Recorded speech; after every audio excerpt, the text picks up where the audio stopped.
কালী পুজো তো অনেক দিন আগেই কেটে গেছে, তারপর কেটে গেছে জগদ্ধাত্রী পুজো।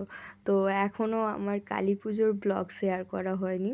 তো ফার্স্ট পার্টে তোমাদের সাথে শেয়ার করেছিলাম আমরা গিয়েছিলাম উদয়নারায়ণপুরে, তারপর কোথায় কোথায় গিয়েছিলাম বলেছিলাম তোমাদের সাথে নেক্সট পার্টে শেয়ার করব। তো এই পার্টে শেয়ার করব তোমাদের সাথে আমরা আর কোথায় কোথায় ঘুরতে গিয়েছিলাম।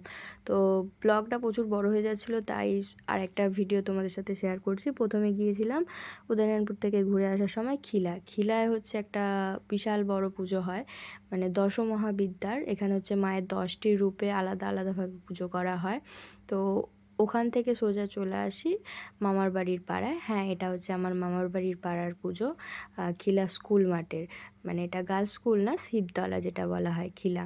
তো খিলা শিবতলার ঠাকুরটা দেখে তারপর সেখান থেকে চলে আসি আমরা আমতা সাইডে। তো আমতা সাইডে আসার আগে আবার গাড়ির খিদে পেয়ে গেছে মানে পেট্রোল ভরতে হচ্ছিলো, তো ওখানে একটু দাঁড়ালাম, তারপর সোজা চলে আসলাম আমতায়। তো এটা হচ্ছে বেতাই মাঠটায় প্রচুর পরিমাণ ভিড় ছিল মেলায়, যে কারণে আমরা আর ভেতরে ঢুকি না। আমরা হচ্ছে ল্যাদখোর পার্টি, মানে এত পরিমাণ ল্যাদখোর, যেখানে ভিড় সেখানে আমরা নেই।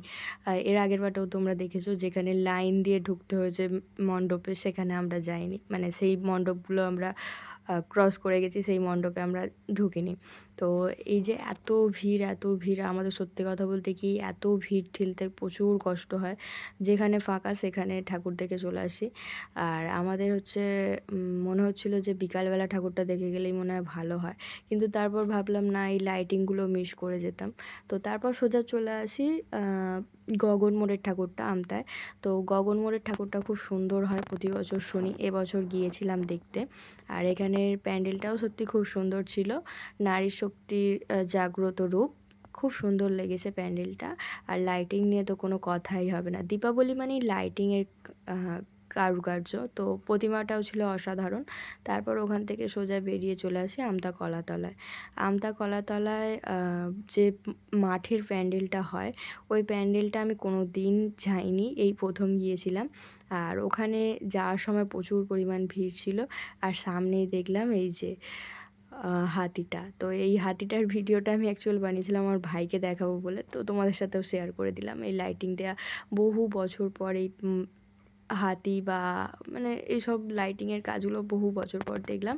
এগুলো আগে আমার মামার বাড়ির ওখানে হতো, বেশি দেখতাম, আমাদের এই সাইডে খুব একটা হয় না।